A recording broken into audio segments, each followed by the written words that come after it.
हालांकि इस तरह की जबरदस्ती तलाशी से मीमी, छोटी मी, बहुत असहज महसूस कर रही थी, लेकिन वो विरोध करने की हिम्मत नहीं कर पाई क्योंकि वह अवैध रूप से देश में घुसी थी।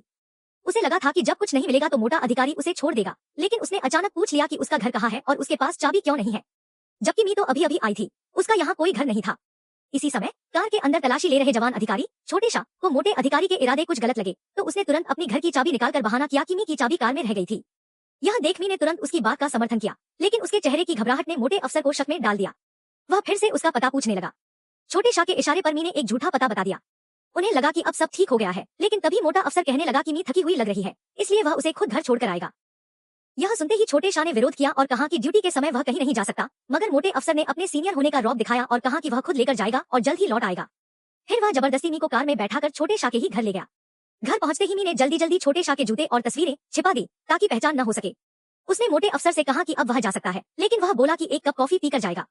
मजबूरी में मी को कॉफी बनानी पड़ी, लेकिन इतने में ही मोटे अफसर की नजर दीवार पर टंगी छोटे शाह की तस्वीर पर पड़ गई और तभी उसने मी पर हमला करने की कोशिश की। सौभाग्य से छोटे शाह समय पर पहुंच गया और उसे खींचकर अलग किया।